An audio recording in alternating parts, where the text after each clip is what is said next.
नमस्कार दोस्तों, जैसा कि आपको ज्ञात है कि हम कक्षा 10वीं की लिटरेचर और ग्रामर दोनों का एक श्रृंखला प्रस्तुत कर रहे हैं, जो कि सीबीएसई बोर्ड परीक्षा के लिए बहुत ही महत्वपूर्ण है। आपके आगामी बोर्ड एग्ज़ाम 17 तारीख से शुरू होने वाले हैं, 17 फरवरी से। तो आप तैयारी में बिल्कुल लगे होंगे, जिसमें ये छोटा-छोटा मेरा जो वीडियो है, आपको बहुत ही महत्वपूर्ण रहेगा, जिससे आप समझ पाएँगे बहुत सारी चीज़ें, बड़े आसानी से समझ पाएँगे। और साथ में मैंने यूट्यूब पे भी बहुत सारे वीडियो बना रखे हैं विषय संबंधित, और मैं इस बात की गारंटी देता हूँ, और ऐसा हुआ भी है कि मेरे बच्चों ने जिनको भी मैंने पढ़ाया है वो 98 नंबर तक ले कर के आए हैं 100 में से। तो आप इनको देखेंगे, इनको पढ़ेंगे तो पक्के तौर पे आपको नंबर मिलेंगे अच्छे, मैं इस बात की गारंटी देता हूँ, ठीक है ना? तो देखिए, आज हम जो शुरू करने जा रहे हैं वो है वाच्य। वाच्य पे एक शॉर्ट वीडियो मैं बना रहा हूँ अभी, और इससे पहले मैंने वाच्य पे एक फुल वीडियो बनाया हुआ है, 30-32 मिनट का है, आप देख सकते हैं, पूरा कॉन्सेप्ट क्लियर हो जाएगा आपका। फिर भी शॉर्ट में मैं आपको कुछ बातें बता देता हूँ। जैसे वाच्य, जो कि वॉइस आपने सुना हुआ है इंग्लिश में, एक्टिव वॉइस, पैसिव वॉइस आपने सुना हुआ है, ठीक है? उसके अकॉर्डिंग ही इसमें वाच्य हैं, और वाच्य के 3 प्रकार दिए गए हैं। कौन-कौन से प्रकार हैं? आपने सुना होगा कि, और पढ़ा भी है अच्छे से, कर्मवाच्य, कर्तरीवाच्य और भाववाच्य, ठीक है?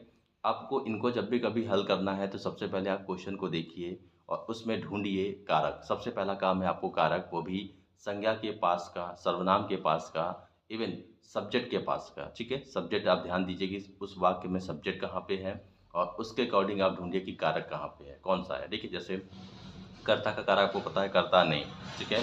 ऐसे ही कर्म का कारक आपको पता है कि कर्ता ने कर्म को तो आप ढूँढिए, ठीक है ना? तो सबसे पहला काम आपको ये करना है कि 3 कारक पहले ध्यान से देखने हैं। कौन से? नेक है या नहीं है, के द्वारा, या से है कि नहीं है, या द्वारा, ठीक है? ये 4 चीज़ें आप दिमाग में रखिए। जैसे ही ने आता है तो आप कन्फर्म हो जाइए कि ये कर्तरी वाच्य है। ज़्यादा कुछ सोचना ही नहीं है उसमें, कि ने कारक आपको कर्ता के पास मिला तो आपको दिमाग में रखना है कि ये कर्तरी वाच्य है। से द्वारा, के द्वारा के केस में आपको दिमाग में रखना है कि या तो ये कर्म हो सकता है या तो भाव हो सकता है।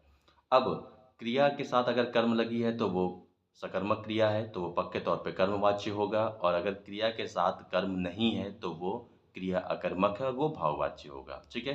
तो ये जो स्टेप्स हैं इनको आप दिमाग में रख कर के आप सॉल्व कर सकते हैं वाच्य के क्वेश्चन, और तुरंत आ जाएँगे।